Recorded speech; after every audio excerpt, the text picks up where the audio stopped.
عبادت کا مقصد کیا ہے؟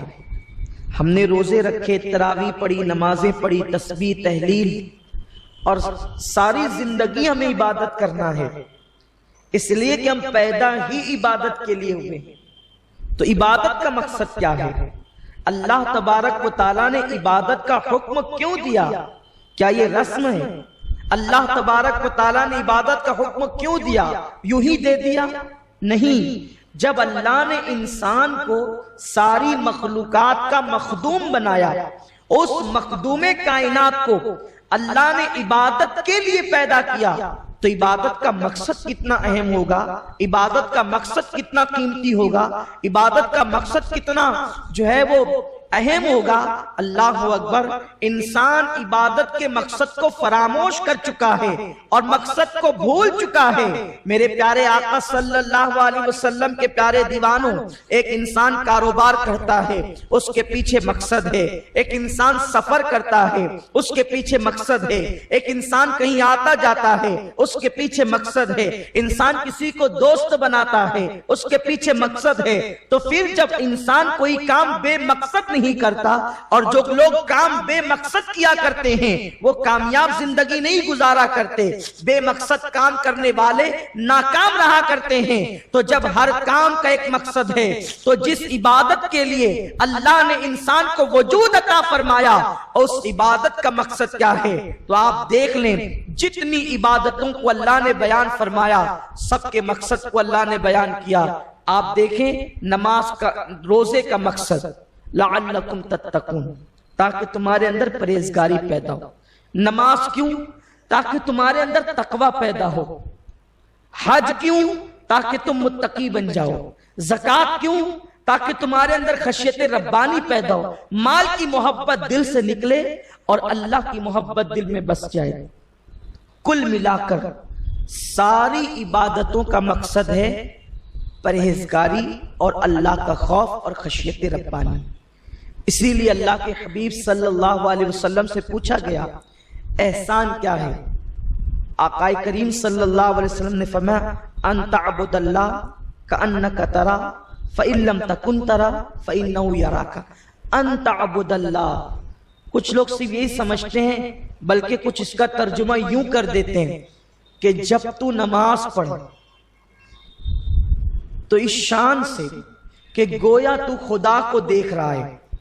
حالانکہ میں ایک طالب علم ہوں، لیکن یہاں صرف نماز کا ترجمہ کرنا مناسب نہیں سمجھتا، کیونکہ سید الفصحاء مصطفیٰ کریم صلی اللہ علیہ وسلم فرماتے ہیں، انت عبد اللہ، جب تو عبادت کر۔ اب عبادت کوئی ہو، نماز، روزہ، حج، زکوٰۃ، صدقہ، خیرات، کچھ حتیٰ کے رستے سے تکلیف دینے والا یا پھر کسی کو دیکھ کر مسکرا، جن چیزوں کا شمار عبادت میں ہے، جب تو عبادت کر اس شان سے گویا تو خدا کو دیکھ رہا ہے۔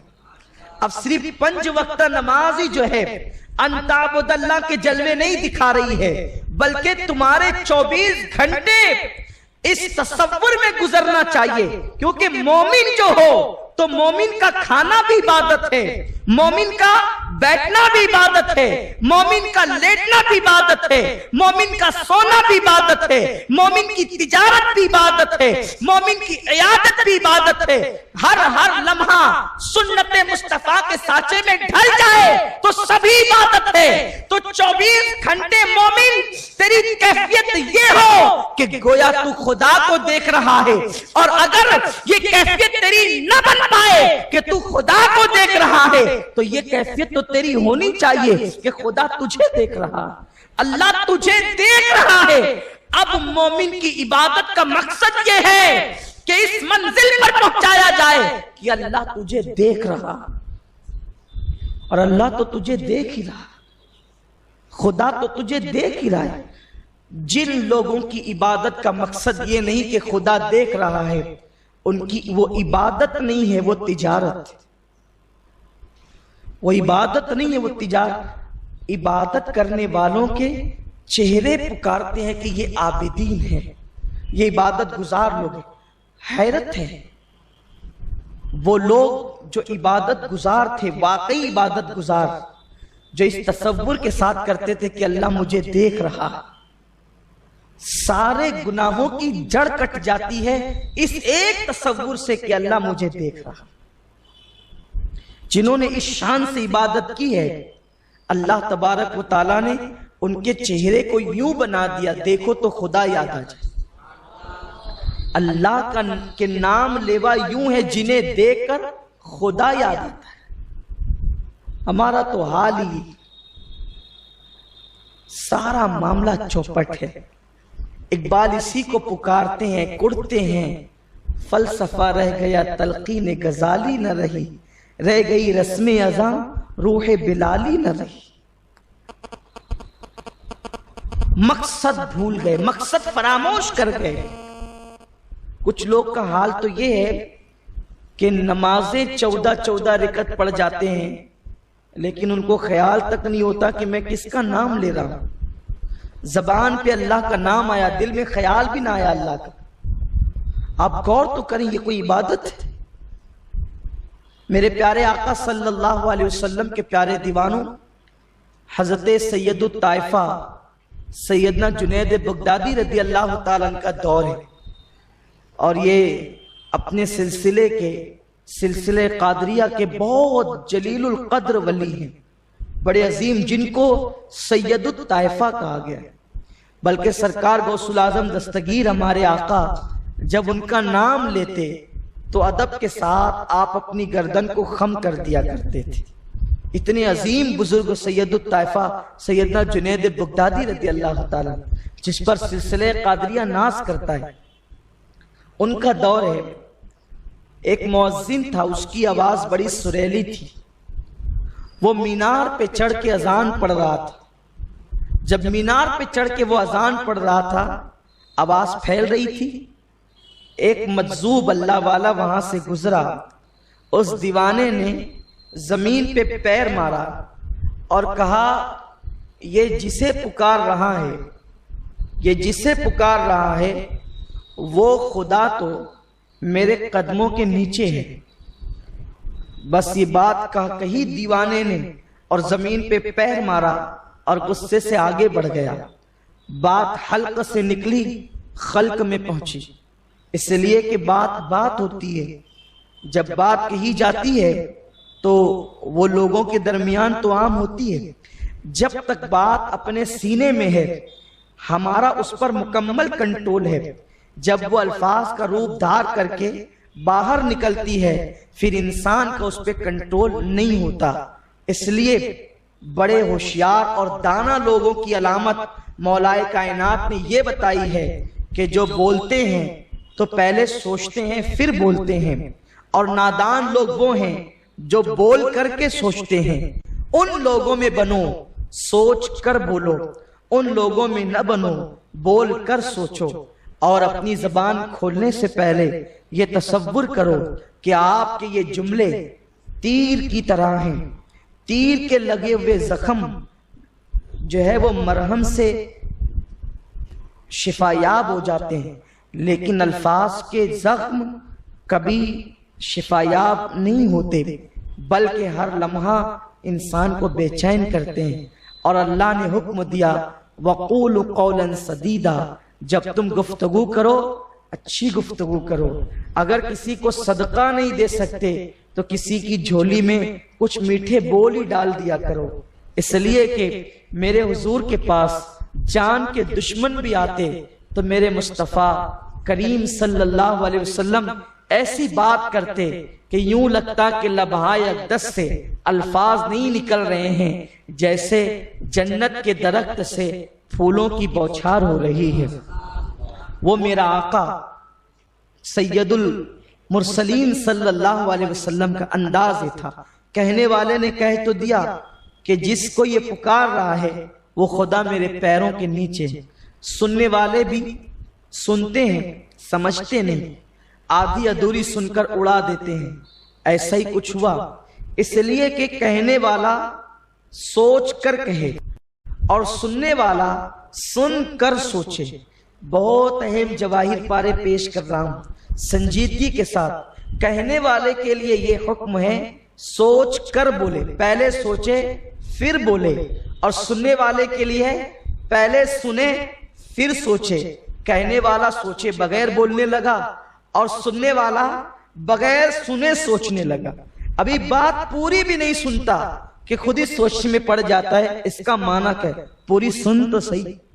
ہندوستان کا ایک لیڈر جو جہنم رسید ہو گیا، وہ اپنے جلسوں میں قرآن شریف کی آیت پڑھ کر کے ہنستا اور ہنساتا تھا کہ دیکھو قرآن کہتا ہے یا ایھا الذین آمنوا لا تقربوا الصلاۃ، اے ایمان والو نماز کے قریب نہ جاؤ۔ یہ مسلمان بیوقوف نماز کے لیے دوڑ پڑتے ہیں، جہنم رسید ہو گیا، جلا دیا گیا، لیکن اس پاگل کو یہ نہیں پتا کہ وہ قرآن کی پوری آیت نہیں پڑھتا۔ یہ حال ہوتا ہے لوگوں کا۔ سوچو، سننے کے بعد سوچو، آدھی ادھوری بات سننے کے بعد نہ سوچا کرو، کیونکہ کبھی ایسا ہوتا ہے کہ کسی کی گفتگو میں اسی کے اعتراض کا جواب موجود ہوتا ہے، اس کی اپنی غلطیوں کا ازالہ موجود ہوتا ہے۔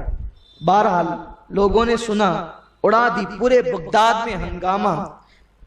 ایک دیوانے نے کہا اذان سن کر یہ جس کو پکار رہا ہے وہ خدا تو میرے پیر کے نیچے ہے۔ ہاہاکار مچ گیا، بائیکاٹ بائیکاٹ بائیکاٹ۔ علماء سے، فضلاء سے استفتاء کیا گیا کیا حکم ہے؟ لوگوں نے کہا اس نے کلمہ کفریہ بکا ہے، سو یہ مرتد ہو گیا، اس لیے اس کی سزا یہ ہے اسے قتل کر دیا جائے، ڈھونڈو اس کو، پکڑو اس کو۔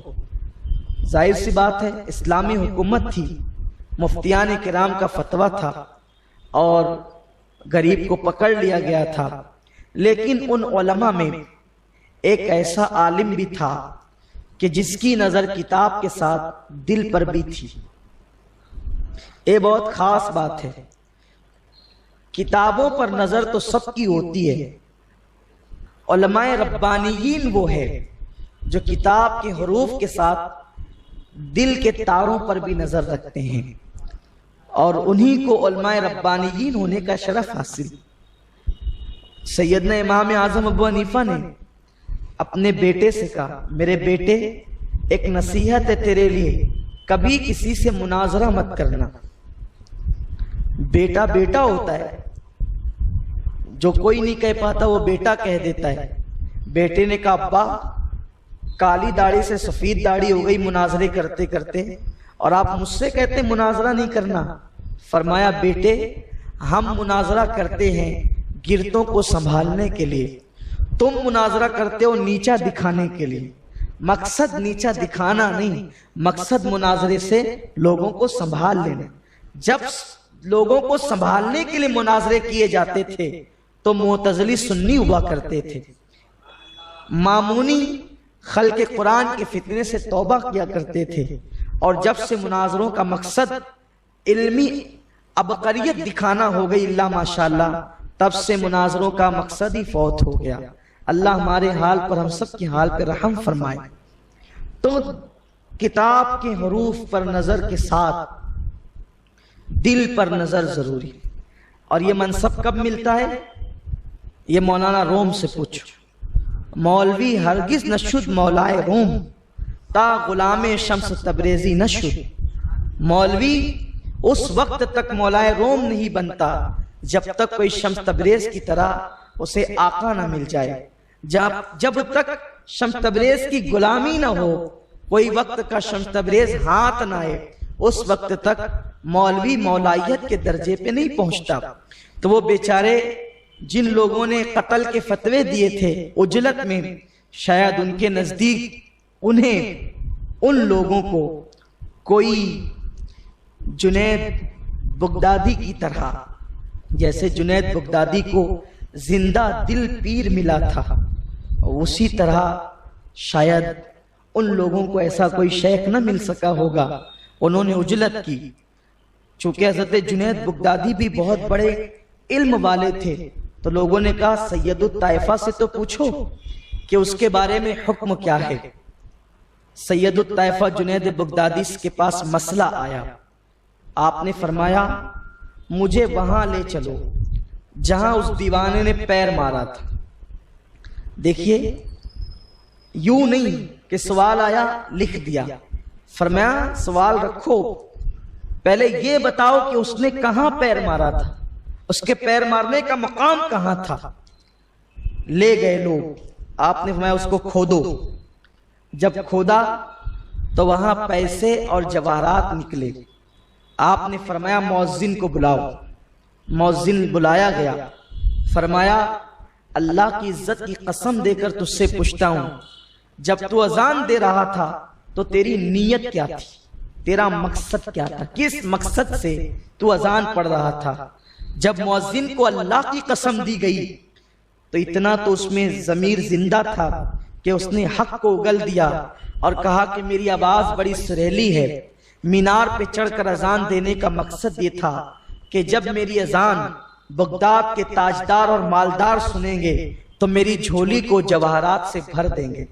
مقصد یہ تھا کہ میری جھولی جواہرات سے بھر دی جائے گی. جنید بغدادی نے اللہ اکبر کی صدا بلند کی. فرمایا کون کہتا ہے وہ دیوانہ مرتد ہے، وہ دیوانہ پکا توحید کا پابند ہے. اس نے جو بات کہی ہے غلط نہیں کہی ہے. یہ اذان میں اللہ کو نہیں، یہ اذان میں جواہرات کو پکار رہا تھا، اور جس جواہرات کو یہ پکار رہا تھا وہ تو یقیناً اس دیوانے کے قدموں میں تھے. اس نے غلط کیا کہا ہے، اس نے سچ کہا. او ظاہر بینو، تمہارے الفاظ ظاہر تک ٹک گئے اور وہ مقصد تک پہنچ گیا. مقصد فوت ہو رہا ہے، مقصد کی طرف آؤ. جب مقصد سے نظر ہٹے گی تو ناکامی ہی ناکامی ہوگی. اس لیے اللہ تبارک و تعالیٰ نے عبادت کا بھی مقصد متعین کیا ہے کہ ہر مومن کا دل خشیت ربانی کا گنجینہ بن جائے. جب ہمارے دل اللہ کی خشیت کا کہ وہ دیکھ رہا، یہ اتنا وسیع تر عنوان ہے. وہ دیکھ صحابہ کے دل میں اللہ کے حبیب صلی اللہ علیہ وسلم نے اللہ کا ایسا خوف اور خشیت پیدا فرمائی تھی. ان کے اعمال بہت زیادہ نہیں تھے، صحابہ کرام کے اعمال بہت زیادہ نہیں تھے. آپ دیکھیں وہ سوتے بھی تھے اور وہ راتوں کو قیام بھی کرتے تھے.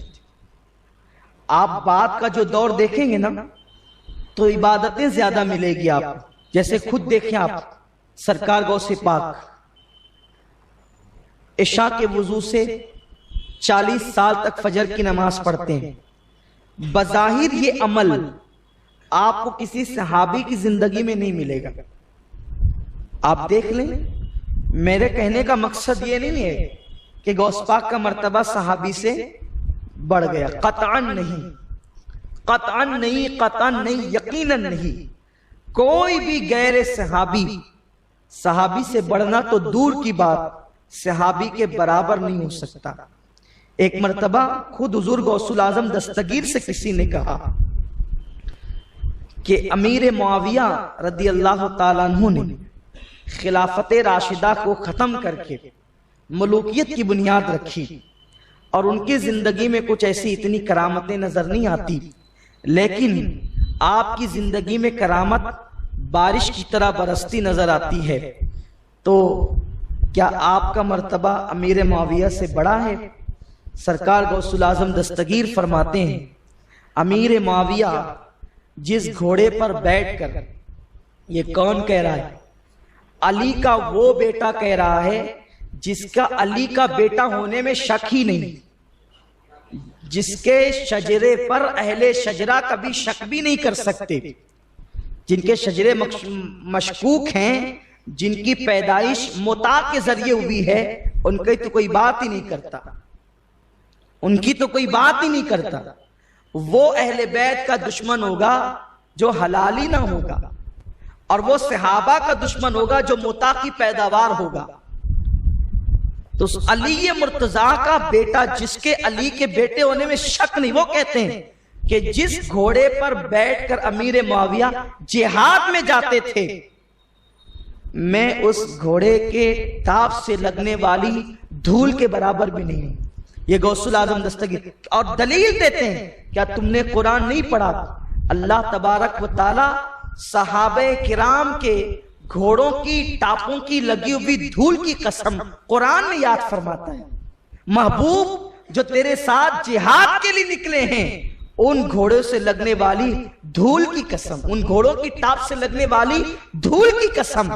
آپ غور فرمائیں، یہ صحابہ کا مقام ہے، لیکن آپ دیکھیں وہ رات کو سوتے بھی ہیں، رات میں قیام بھی کرتے ہیں، وہ دن میں تجارت بھی کرتے ہیں، دن میں نمازیں بھی پڑھتے ہیں، وہ تلاوت بھی کرتے ہیں، بچوں کے ساتھ بھی رہتے ہیں۔ اسی کے برعکس دیکھیں بہت سارے امت محمدیہ میں اولیاء ایسے ہوئے جنہوں نے شادیاں ہی نہیں کی۔ شادی کریں گے تو بیوی ہوگی، اس کے لیے ٹائم دینا پڑے گا، بیوی ہوگی تو بچے ہوں گے، ان کے لیے وقت نکالنا پڑے گا۔ آپ دیکھیں حضور سیدی سرکار مخدوم اشرف جہانگیر سمنانی رضی اللہ تعالیٰ عنہ شب قدر کے دن، شب قدر کی میں جو ہے وہ اپنی کمر کو کس کے باندھ رہے تھے، تو پیر و مرشد نے پوچھا اشرف شہزادے کمر کس رہے ہو؟ کہا ہاں مضبوط باندھ رہے ہیں تاکہ عبادت کریں۔ کہا اتنی مضبوط باندھ کے کبھی نہ کھلے، اشارہ تھا کہ ساری زندگی شادی نہ کرنا۔ آپ غور فرمائیں، یعنی کہ اللہ کی عبادت میں پھر اسی طرح میرے آقا میرے مولا سیدی سرکار مخدوم العالمین سیدنا مخدوم علی احمد صابر کلیری کو دیکھیں جو سرکار غوث العظم دستگیر کے مایا ناز شہزادے ہیں۔ بلکہ ہند میں جب احساس ہوتا ہے کہ غوث پاک کا مزار پر انور کیوں نہیں ہے تو دل بے ساختہ کہتا ہے یہ کیوں سوچتے ہو کہ غوث پاک کا مزار پر انور نہیں؟ کیا تو نے کلیر میں عبدالقادر کے بیٹے کو لیٹا پر نہیں دیکھا؟ وہ عبدالقادر کا بیٹا عبدالقادر موجود ہے، بغداد کا فیض چاہیے تو کلیر جا کر کے لے لیا کرو۔ دلہن حجرے میں لا کر کے پہنچائی گئی، نظر اٹھا کر کے دیکھا تو دلہن سے روح نکل گئی۔ کیوں؟ صرف یہ تصور تھا کہ وقت کہاں دیں گے اور کس طرح دیں گے۔ گاروں میں 40 سال تک کے بیٹھے اللہ کے لیے۔ صحابہ نے یہ نہیں کیا۔ بظاہر ان کے اعمال مختصر تھے، بظاہر کہہ رہا ہوں، ورنہ خدا اور اللہ کے یہاں کوانٹیٹی کی اہمیت نہیں ہے، کوالٹی کی اہمیت۔ یہ بہت خاص بات جس کو مسلمان بھول چکے ہیں۔ یہ تسبیح چل رہی ہے، تسبیح پہ تسبیح۔ کتنے درود پڑھتے ہو؟ 1000 مرتبہ۔ اور اس درود میں حضور کا تصور کتنی مرتبہ ہے؟ 1 مرتبہ بھی نہیں۔ یہ بات بغیر کسی خوف کے کہہ دینا چاہتا ہوں، 1000 مرتبہ بغیر تصور رسول ادھر ادھر بات کر کے، تجارت اور یہ کر کے اور ادھر ادھر دھیان لگا کے 1000 بار پڑھنے والوں صرف 100 مرتبہ تصور میں پڑھ، وہ 1000 سے بہتر ہے۔ 100 مرتبہ غفلت میں پڑھنے والے 1 مرتبہ ان کے عشق میں ڈوب کے پڑھ۔